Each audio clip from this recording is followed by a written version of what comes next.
नारायणं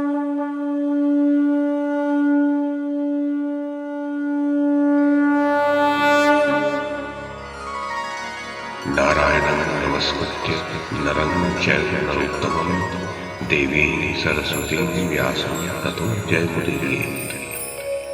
ओम नमो भगवते वासुदेवाय, ओम नमः पितामहाय, ओम नमः प्रजापतिभ्यः, ओम नमः कृष्णद्वैपायनाय, ओम नमः सर्वविघ्नविनायकेभ्यः।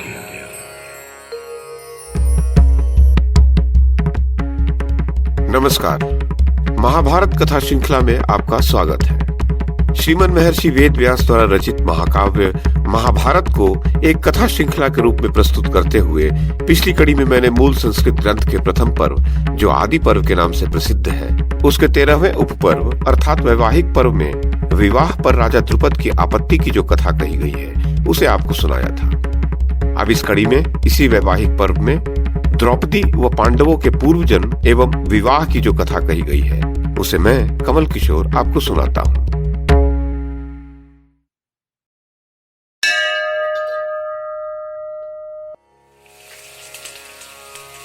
वैशंपायन जी कहते हैं, जन्मेजय, भगवान व्यास जी राजा द्रुपद का हाथ पकड़कर राजभवन के अंदर चले गए। तदनंतर व्यास जी ने उन महात्मा नरेश को वह कथा सुनाई जिसके अनुसार बहुत से पुरुषों का एक ही पत्नी से विवाह करना धर्मसम्मत माना गया।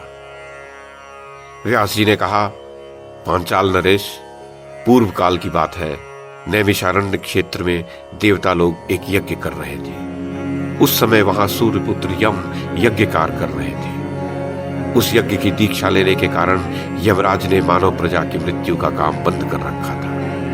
इस प्रकार मृत्यु का नियत समय बीत जाने से सारी प्रजा अमर होकर दिनों दिन बढ़ने लगी। धीरे धीरे उसकी संख्या बहुत बढ़ गई। चंद्रमा, इंद्र, वरुण, कुबेर, साध्यगण, रुद्रगण, वसुगण, दोनों अश्विनी कुमार तथा अन्य सब देवता मिलकर सृष्टिकर्ता प्रजापति ब्रह्मा जी के पास गए और बोले, भगवान, मनुष्यों की संख्या बहुत बढ़ रही है, इससे हमें बड़ा भय लगता है। उस भय से हम सब लोग व्याकुल हो उठे हैं और सुख पाने की इच्छा से आपकी शरण में आए हैं। ब्रह्मा जी ने कहा, तुम्हें मनुष्यों से क्यों भय लगता है? जबकि तुम सभी लोग अमर हो, तब तुम्हें मरण धर्मा मनुष्यों से कभी भयभीत नहीं होना चाहिए। देवता बोले, जो मरणशील थे वे अमर हो गए, अब हम में और उनमें कोई अंतर नहीं रह गया। यह अंतर मिट जाने से ही हमें अधिक घबराहट हो रही है। हमारी विशेषता बनी रहे, इसीलिए हम यहाँ आए हैं। भगवान ब्रह्मा जी ने कहा, सूर्यपुत्र यमराज यज्ञ कार्य में लगे हैं, इसीलिए मनुष्यों की मृत्यु नहीं हो रही है। जब वे यज्ञ का कार्य समाप्त करके इधर ध्यान देंगे, तब इन मनुष्यों का अंतकाल उपस्थित होगा। तब वही अंतकाल आने पर मनुष्यों की मृत्यु का कारण बनेगा। उस समय मनुष्यों में इतनी शक्ति नहीं होगी कि वे मृत्यु से अपने आप को बचा सकेंगे। राजन, तब वे अपने पूर्वज देवता ब्रह्मा जी का वचन सुनकर वहीं चले गए जहां सब देवता यज्ञ कर रहे थे। एक दिन वे सभी महाबली देवगण गंगा जी में स्नान करने के लिए गए और वहां तट पर बैठे। उसी समय उन्हें भागीरथी के जल में बहता हुआ एक कमल दिखाई दिया। उसे देखकर वे सब देवता चकित हो गए। उनमें सबसे प्रधान और शूरवीर इंद्र उस कमल का पता लगाने के लिए गंगा जी के मूल स्थान की ओर गए। गंगोत्री के पास, जहां गंगा देवी का जल सदा अविच्छिन्न रूप से झरता रहता है, पहुंचकर इंद्र ने एक अग्नि के समान तेजस्विनी युवती देखी। वह युवती वहां जल के लिए आई थी और भगवती गंगा की धारा में प्रवेश करके रोती हुई खड़ी थी। उसके आंसुओं का एक एक बिंदु जो जल में गिरता था, वह स्वर्ण में कमल बन जाता था। ये अद्भुत दृश्य देखकर वज्रधारी इंद्र ने उस युवती के निकट जाकर पूछा, भद्रे, तुम कौन हो और किस लिए रोती हो? बताओ, मैं तुमसे सच्ची बात जानना चाहता हूं। युवती बोली, देवराज इंद्र, मैं एक भाग्यहीन अबला हूं। कौन हूं और किस लिए रो रही हूं, यह सब तुम्हें ज्ञात हो जाएगा। तुम मेरे पीछे पीछे आओ, मैं आगे आगे चल रही हूं। वहां चलकर स्वयं ही देख लोगे कि मैं किस लिए रो रही हूं। राजन, यो कहकर आगे आगे जाती हुई उस स्त्री के पीछे पीछे इंद्र गए। हिमालय के शिखर पर पहुंचकर उन्होंने देखा कि पास ही एक परम सुंदर तरुण युवक सिद्धासन में बैठे हैं एवं उनके साथ एक युवती भी है। इंद्र ने उस युवती के साथ उन्हें क्रीड़ा विनोद करते देखा। वे अपनी संपूर्ण इंद्रियों से क्रीड़ा में अत्यंत तन्मय हो रहे थे, अतः इधर उधर उनका ध्यान नहीं जा रहा था। उन्हें इस प्रकार असावधान देख देवराज इंद्र ने कुपित होकर कहा, महानुभाव, ये सारा जगत मेरे अधिकार में है, मेरी आज्ञा के अधीन है, मैं इस जगत का ईश्वर हूं। इंद्र को क्रोध में भरा देख वे देव पुरुष हंस पड़े। उन्होंने धीरे से आंख उठाकर उनकी ओर देखा। उनकी दृष्टि पड़ते ही देवराज इंद्र का शरीर स्तंभित हो गया। वे ठूठे काठ की भांति निश्चेष्ट हो गए। जब उनकी वह क्रीड़ा समाप्त हुई तब वे उस रोती हुई देवी से बोले, इस इंद्र को यहीं मेरे समीप ले आओ, जिससे फिर इसके भीतर अभिमान का प्रवेश न हो। वे तरुण युवक भगवान रुद्र थे।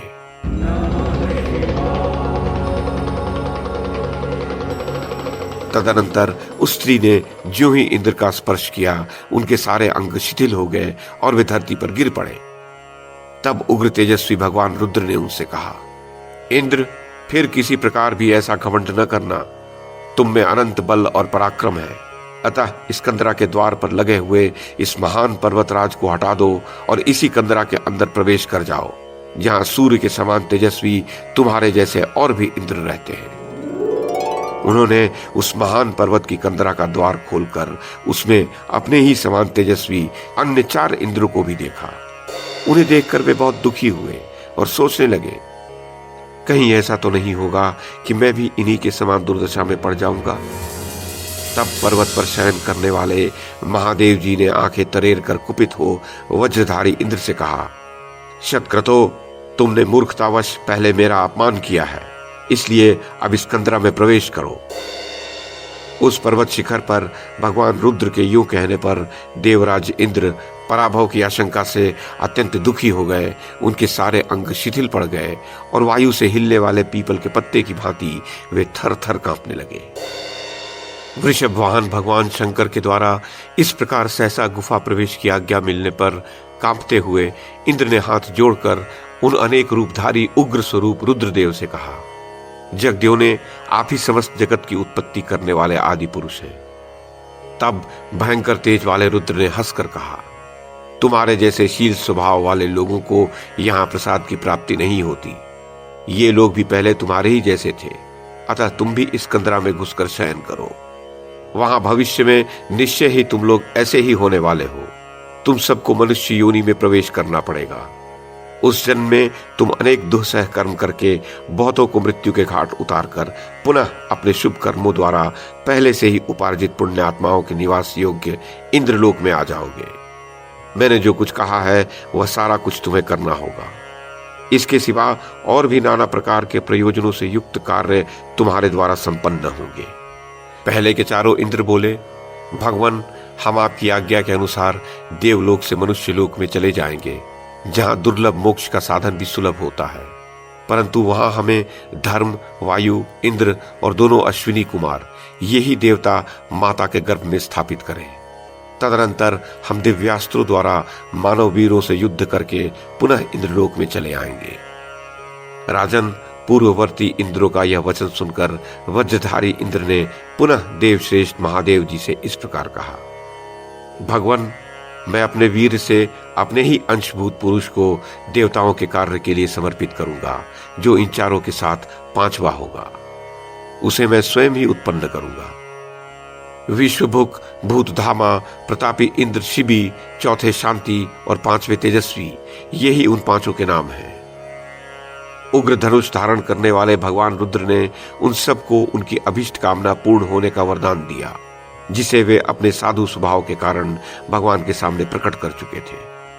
साथ ही उस कमनीय युवती स्त्री को, जो स्वर्गलोक की लक्ष्मी थी, मनुष्य लोक में उनकी पत्नी निश्चित की। तदनंतर उन्हीं के साथ महादेव जी भगवान नारायण के पास गए। उन्होंने भी उन्हीं सब बातों के लिए आज्ञा दी। तत्पश्चात वे सब लोग पृथ्वी पर प्रकट हुए। उस समय भगवान नारायण ने अपने मस्तक से 2 केश निकाले, जिनमें एक श्वेत था और दूसरा श्याम। वे दोनों केश यदुवंश की 2 स्त्रियों देवकी तथा रोहिणी के भीतर प्रविष्ट हुए। उनमें से रोहिणी के बलदेव प्रकट हुए, जो भगवान नारायण का श्वेत केश थे। दूसरा केश, जिसे श्याम वर्ण का बताया गया है, वही देवकी के गर्भ से भगवान श्री कृष्ण के रूप में प्रकट हुआ। भगवान नारायण सच्चिदानंद घन है। उनके नाम, रूप, लीला और धाम सभी चिन्मय है। उन्होंने अपने श्याम और श्वेत केशों को द्वार मात्र बनाकर स्वयं ही संपूर्ण रूप से अपने को प्रकट किया था। उत्तरवर्ती हिमालय की कंदरा में पहले जो इंद्र स्वरूप पुरुष बंदी बनाकर रखे गए थे, वे ही चारों पराक्रमी पांडव यहाँ विद्यमान हैं, और साक्षात इंद्र का अंशभूत जो पांचवा पुरुष प्रकट होने वाला था, वही पांडु कुमार सव्यसाची अर्जुन है। राजन, इस प्रकार ये पांडव प्रकट हुए हैं जो पहले इंद्र रह चुके हैं। यह दिव्य रूपा द्रौपदी वही स्वर्गलोक की लक्ष्मी है जो पहले से ही इनकी पत्नी नियत हो चुकी है। यदि इस कार्य में देवताओं का सहयोग न होता तो तुम्हारे इस यज्ञ कर्म द्वारा यज्ञ वेदी की भूमि से ऐसी दिव्य नारी कैसे प्रकट हो सकती थी, जिसका रूप सूर्य और चंद्रमा के समान प्रकाश बिखेर रहा है और जिसकी सुगंध एक कोस तक फैलती रहती है। नरेंद्र, मैं तुम्हें प्रसन्नता पूर्वक एक और अद्भुत वर के रूप में यह दिव्य दृष्टि देता हूं। इससे संपन्न होकर तुम कुंती के पुत्रों को उनके पूर्वकालिक पुण्यमय दिव्य शरीरों से संपन्न देखो। वैशंपायन जी कहते हैं, जनमेजय, तदनंतर परम उदार कर्म वाले पवित्र ब्रह्मर्षि व्यास जी ने अपनी तपस्या के प्रभाव से राजा द्रुपद को दिव्य दृष्टि प्रदान की, जिससे उन्होंने समस्त पांडवों को पूर्व शरीरों से संपन्न वास्तविक रूप में देखा। वे दिव्य शरीर से सुशोभित थे। उनके मस्तक पर सुवर्णमय किरीट और गले में सुंदर सोने की माला शोभा पा रही थी। उनकी छवि इंद्र के ही समान थी। वे अग्नि और सूर्य के समान कांतिमान थे। उन्होंने अपने अंगों में सब तरह के दिव्य अलंकार धारण कर रखे थे। उनकी युवावस्था थी तथा रूप अत्यंत मनोहर था। उन सब की छाती चौड़ी थी और वे ताल वृक्ष के समान लंबे थे। इस रूप में राजा द्रुपद ने उनका दर्शन किया। वे दिव्य निर्मल वस्त्रों, उत्तम गंधों और सुंदर मालाओं से अत्यंत सुशोभित हो रहे थे तथा साक्षात त्रिनेत्र महादेव, वसुगण, रुद्रगण अथवा आदित्य गणों के समान तेजस्वी एवं सर्वगुण संपन्न दिखाई देते थे। चारों पांडवों को परम सुंदर पूर्वकालिक इंद्रों के रूप में तथा इंद्रपुत्र अर्जुन को भी इंद्र के ही स्वरूप में देखकर उस अप्रमेय दिव्य माया पर दृष्टिपात करके राजा द्रुपद अत्यंत प्रसन्न एवं आश्चर्यचकित हो उठे। उन राजराजेश्वर ने अपनी पुत्री को भी सर्वश्रेष्ठ सुंदरी, अत्यंत रूपवती और साक्षात चंद्रमा तथा अग्नि के समान प्रकाशित होने वाली दिव्य नारी के रूप में देखा। साथ ही ये मान लिया कि द्रौपदी रूप, तेज और यश की दृष्टि से अवश्य उन पांडवों की पत्नी होने योग्य है। इससे उन्हें महान हर्ष हुआ। ये महान आश्चर्य देखकर द्रुपद ने सत्यवती नंदन व्यास जी के चरण पकड़ लिए और प्रसन्नचित्त होकर उनसे कहा, महर्षि, आप में ऐसी अद्भुत शक्ति का होना आश्चर्य की बात नहीं है। तब व्यास जी प्रसन्नचित्त हो द्रुपद से बोले, राजन, अपनी पुत्री के एक और जन्म का वृत्तांत भी सुनो। एक तपोवन में किसी महात्मा मुनि की कोई कन्या रहती थी। सती साध्वी एवं रूपवती होने पर भी उसे योग्य पति की प्राप्ति नहीं हुई। उसने कठोर तपस्या द्वारा भगवान शंकर को संतुष्ट किया। महादेव जी प्रसन्न हो साक्षात प्रकट होकर उस मुनि कन्या से बोले, तुम मनोवांछित वर मांगो। उनके यों कहने पर उस मुनि कन्या ने वरदायक महेश्वर से बार बार कहा, मैं सर्वगुण संपन्न पति चाहती हूं। देवेश्वर भगवान शंकर प्रसन्नचित्त हो उसे वर देते हुए बोले, भद्रे, तुम्हारे 5 पति होंगे। ये सुनकर उसने महादेव जी को प्रसन्न करते हुए पुनः यह बात कही, शंकर जी, मैं तो आपसे एक ही गुणवान पति प्राप्त करना चाहती हूं। तब देवाधिदेव महादेव जी ने मन ही मन अत्यंत संतुष्ट होकर उससे यह शुभ वचन कहा, भद्रे, तुमने पति दीजिए इस वाक्य को 5 बार दोहराया है, इसलिए मैंने जो पहले कहा है वैसा ही होगा। तुम्हारा कल्याण हो, किंतु तुम्हारे दूसरे शरीर में प्रवेश करने पर यह सब होगा। द्रुपद, वही मुनि कन्या तुम्हारी इस दिव्य रूपणी पुत्री के रूप में पुनः उत्पन्न हुई है। अतः यह पृषत वंश की सती कन्या कृष्णा पहले से ही 5 पतियों की पत्नी नियत की जा चुकी है। यह स्वर्गलोक की लक्ष्मी है जो पांडवों के लिए तुम्हारे महायज्ञ में प्रकट हुई। इसने अत्यंत घोर तपस्या करके इस जन्म में तुम्हारी पुत्री होने का सौभाग्य प्राप्त किया है। महाराज द्रुपद, वही यह देव सेवित सुंदरी देवी अपने ही कर्म से 5 पुरुषों की एक ही पत्नी नियत की गई। स्वयं ब्रह्मा जी ने इसे देव स्वरूप पांडवों की पत्नी होने के लिए रचा। ये सब सुनकर तुम्हें जो अच्छा लगे वह करो। द्रुपद बोले, ब्रह्मर्षि, आपके इस वचन को न सुनने के कारण ही पहले मैंने वैसा करने अर्थात कृष्णा को एक ही योग्य पति से ब्याहने का प्रयत्न किया था, परंतु विधाता ने जो रच रखा है उसे टाल देना असंभव है। अतः उसी पूर्व निश्चित विधान का पालन करना उचित होगा। भाग्य में जो लिख दिया गया है उसे कोई भी परिवर्तित नहीं कर सकता। अपने प्रयत्न से यहां कुछ नहीं हो सकता। एक वर की प्राप्ति के लिए जो तप किया गया वही 5 पतियों की प्राप्ति का कारण बन गया। अतः दैव के द्वारा पूर्व निश्चित विधान का ही पालन करना उचित है। पूर्व जन्म में कृष्णा ने अनेक बार भगवान शंकर से कहा, प्रभु मुझे पति दे। जैसा उसने कहा वैसा ही वर उन्होंने भी उसे दे दिया। अतः इसमें कौन सा उत्तम रहस्य छिपा है उसे वे भगवान ही जानते हैं। यदि साक्षात शंकर ने ऐसा विधान किया है तो यह धर्म हो या अधर्म, इसमें मेरा कोई अपराध नहीं है। ये पांडव लोग विधि पूर्वक प्रसन्नता के साथ इसका पानी ग्रहण करें। विधाता ने ही कृष्णा को इन पांडवों की पत्नी बनाया है। वैशंपायन जी कहते हैं, जन्मेजय, तदनंतर भगवान व्यास ने धर्मराज युधिष्ठिर से कहा, पांडुनंदन, आज ही तुम लोगों के लिए पुण्य दिवस है। आज चंद्रमा भरण पोषण कारक पुष्य नक्षत्र पर जा रहे हैं, इसलिए आज पहले तुम ही कृष्णा का पानी ग्रहण करो। जन्मेजय, व्यास जी का यह आदेश सुनकर पुत्रों सहित राजा द्रुपद ने वर वधू के लिए कथित समस्त उत्तम वस्तुओं को मंगवाया और अपनी पुत्री कृष्णा को स्नान कराकर बहुत से रत्नमय आभूषणों द्वारा विभूषित किया। तत्पश्चात राजा के सभी सुहृद संबंधी, मंत्री, ब्राह्मण और पुरवासी अत्यंत प्रसन्न हो विवाह देखने के लिए आए और बड़ों को आगे करके बैठे। तदनंतर राजा द्रुपद का वह भवन श्रेष्ठ पुरुषों से सुशोभित होने लगा। उसके आंगन को विस्तृत कमल और उत्पल आदि से सजाया गया। वहां एक ओर सेनाएं खड़ी हुई और दूसरी ओर रत्नों का ढेर लगा। इससे वह राजभवन निर्मल तारकाओं से संयुक्त आकाश की भांति विचित्र शोभा धारण करने लगा। इधर युवावस्था से संपन्न पांडव वस्त्राभूषणों से विभूषित और कुंडलों से अलंकृत हो अभिषेक और मंगलाचार करके बहुमूल्य कपड़ों एवं केसर चंदन से सुशोभित हुए। तब अग्नि के समान तेजस्वी अपने पुरोहित धौम्य जी के साथ विधि पूर्वक बड़े छोटे के क्रम से वे सभी प्रसन्नता पूर्वक विवाह मंडप में गए, ठीक उसी प्रकार जैसे बड़े बड़े सांड गौशाला में प्रवेश करते हैं। तत्पश्चात वेद के पारंगत विद्वान मंत्रज्ञ पुरोहित धौम्य ने वेदी पर प्रज्वलित अग्नि की स्थापना करके उसमें मंत्रों द्वारा आहुति दी और युधिष्ठिर को बुलाकर कृष्णा के साथ उनका गठबंधन कर दिया। वेदों के परिपूर्ण विद्वान पुरोहित ने उन दोनों दंपति का पाणी ग्रहण कराकर उनसे अग्नि की परिक्रमा करवाई, फिर अन्य शास्त्रोक्त विधियों का अनुष्ठान करके उनका विवाह कार्य संपन्न कर दिया। इसके पश्चात संग्राम में शोभा पाने वाले युधिष्ठिर को छुट्टी देकर पुरोहित जी भी उस राजभवन से बाहर चले गए। इसी क्रम से कौरव कुल की वृद्धि करने वाले, उत्तम शोभा धारण करने वाले महारथी राजकुमार पांडवों ने एक एक दिन परम सुंदरी द्रौपदी का पाणी ग्रहण किया। देवर्षि ने वहां घटित हुई उस अद्भुत, उत्तम एवं अलौकिक घटना का वर्णन किया है कि सुंदर कटी प्रदेश वाली महानुभावा द्रौपदी प्रतिवार विवाह के दूसरे दिन कन्या भाव को ही प्राप्त हो जाती थी। विवाह कार्य संपन्न हो जाने पर द्रुपद ने महारथी पांडवों को दहेज में बहुत सा धन और नाना प्रकार की उत्तम वस्तुएं समर्पित की।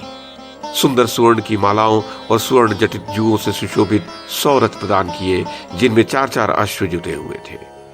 पद्म आदि उत्तम लक्षणों से युक्त 100 हाथी तथा पर्वतों के समान ऊंचे और सुनहरे हौदों से सुशोभित 100 हाथी और साथ ही बहुमूल्य श्रृंगार सामग्री, वस्त्राभूषण एवं हार धारण करने वाली 100 नवयौवना दासियां भी भेंट की।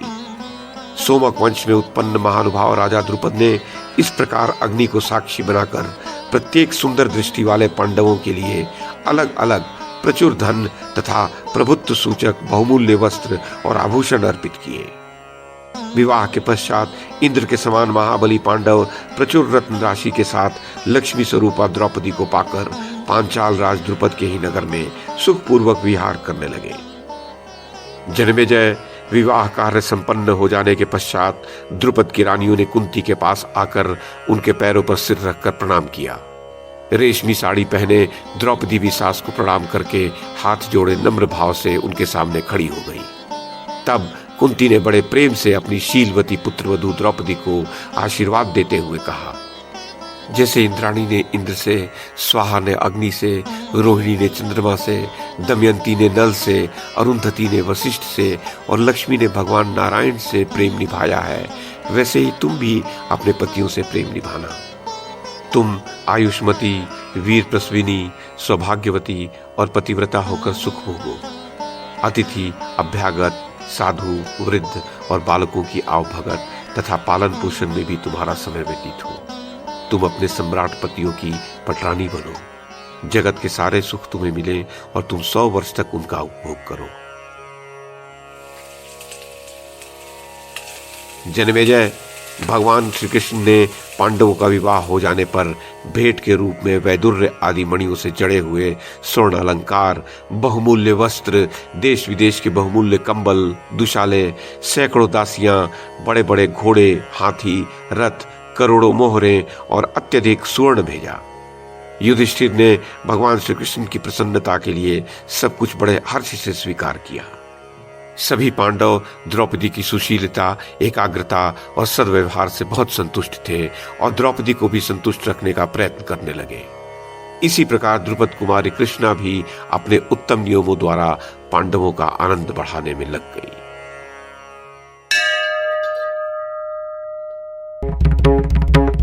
तो ये थी आदि पर्व के 13वें उपपर्व अर्थात वैवाहिक पर्व में कही गई द्रौपदी व पांडवों के पूर्व जन्म एवं विवाह की कथा। इस कथा के साथ ही वैवाहिक पर्व समाप्त होता है और इसके पश्चात आता है आदि पर्व का 14वां उपपर्व जो विदुरागमन राज्य लंब पर्व के नाम से उल्लेखित है। उसकी कथा अगली कड़ी में सुनाऊंगा। इस कड़ी में बस इतना ही। YouTube के माध्यम से महाभारत की कथा को एक श्रृंखला के रूप में प्रस्तुत करने का हमारा ये प्रयास यदि आपको सराहनीय लगा हो तो कृपया इस कड़ी को लाइक और शेयर करें, चैनल को सब्सक्राइब करें और बेल आइकन को दबाएं। साथ में अन्य लोगों को भी देखने के लिए प्रेरित करें। धन्यवाद और नमस्कार।